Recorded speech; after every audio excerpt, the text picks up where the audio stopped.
নমস্কাৰ আপোনালোক সকলোকে প্ৰফুল্ল অসম ইউটিউব চেনেললৈ স্বাগতম জনাইছো। যদি আপোনালোক চেনেলটোলৈ প্ৰথমবাৰৰ বাবে আহিছে প্লিজ চেনেলটো সাবস্ক্ৰাইব কৰি দিব, ভিডিঅ'টো এটা লাইক কৰি দিব আৰু লগৰ বন্ধু বান্ধৱীসকলক শ্বেয়াৰ কৰি দিব। আজি এইটো ভিডিঅ'ত আপোনাক জনাম যে অসম আৰক্ষীত জেনেৰেল কেণ্ডিডেটৰ 25 বছৰ বেছি হলে এপ্লাই কৰিব পাৰিব নে নোৱাৰে, বা আপোনালোকৰ জেনেৰেল ওবিসি এমওবিসি এসটি ক্ষেত্ৰত বয়সটো কেনেদৰে হিচাপ কৰা হয়।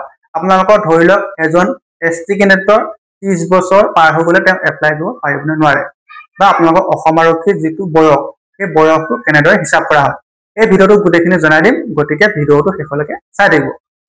এতিয়া যিসকলে অসম আৰক্ষীৰ নতুন এডভাৰটাইজমেণ্টৰ বাবে অপেক্ষা কৰি আছে তেওঁলোকৰ বাবে বহুতে এটা ভাল খবৰ। অসম আৰক্ষীত নতুনকৈ 4000 পদ মুকলি হ'ব। এই কথা অসমৰ মাননীয় মুখ্যমন্ত্ৰী ডক্টৰ হিমন্ত বিশ্ব শৰ্মাই নিজে জনাই দিছে। আৰু আপোনালোকৰ এডভাৰটাইজমেণ্ট নৱেম্বৰ মাহতে মুকলি হ'ব। আপোনালোকৰ বহুতে এটা ভাল খবৰ, নৱেম্বৰ মাহতে এডভাৰটাইজমেণ্ট মুকলি হ'ব আৰু আপোনালোকৰ পদৰ সংখ্যাও বেছিকৈ আহিব। আপোনালোকৰ 4000 নতুনকৈ মুকলি হ'ব। এতিয়া আপোনালোকৰ বহুতৰে মনত এটা প্ৰশ্ন, মই জেনেৰেল কেণ্ডিডেটৰ ক্ষেত্ৰতে বুজাই দিছো আপোনালোকৰ কথাটো কেনেদৰে বয়সটো হিচাপ কৰা হয়। এতিয়া ধৰি লওক এজন জেনেৰেল কেণ্ডিডেট জানুৱাৰী 10, 2000 চনত জন্ম হ'ল।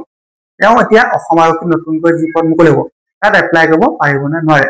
আপোনালোকৰ এসটি এসটি ক্ষেত্ৰতো কথাটো একেই হয়।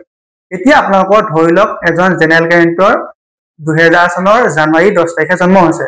তেওঁ অলৰেডি 25 বছৰ পাৰ হৈ গ'ল। 25 বছৰ যদি আপুনি ভালদৰে হিচাপ কৰে তেন্তে 25 বছৰ তেওঁ 9 মাহ 10 মাহ হৈ গ'ল। এতিয়া তেওঁ এপ্লাই কৰিব পাৰিব নে নোৱাৰে। এতিয়া আপোনালোকৰ বহুত এটা ভাল খবৰ। এতিয়া আপোনালোকৰ 2023 চনৰ যেতিয়া অক্টোবৰ মাহত অসম আৰক্ষীৰ নতুন পদ মুকলি হৈছিল, মই স্ক্ৰীনত দেখাই দিছো আপোনালোকৰ এডভাৰটাইজমেণ্ট ডেটটো। এই ডেটটো হৈছে আপোনালোকৰ 6-10-2023, মানে আপোনালোকৰ 2023 চনৰ অক্টোবৰৰ 6 তাৰিখে অসম আৰক্ষীত আপোনালোকৰ যিখিনি এতিয়া বৰ্তমান নিযুক্তি দিবলৈ গৈছে সেইখিনি পদ মুকলি হৈছে। এতিয়া তাত আপোনালোকৰ যিটো ডেট ধৰি দিছিল, আপোনালোকৰ এপ্লাই যিটো ডেট ধৰিছিল আপোনালোকক স্ক্ৰীনত দেখাই দিছো, সেইটো ধৰিছিলে আপোনালোকৰ জেনেৰেল কেণ্ডিডেটৰ ক্ষেত্ৰত জানুৱাৰী 1 তাৰিখ 1998। মানে আপোনালোকৰ যিসকলে 1998 জানুৱাৰী 1 তাৰিখৰ পিছত জন্মগ্ৰহণ কৰিছিল, মানে আপোনালোক গোটেই বছৰটো দি দিয়ে। গতিকে এইবাৰো যেতিয়া আপোনালোকৰ নৱেম্বৰ মাহত নতুন পদ মুকলি হ'ব 2000 চনৰ জানুৱাৰীৰ পৰা ধৰি দিব। গতিকে আপোনালোকৰ বহুতে এটা ভাল খবৰ।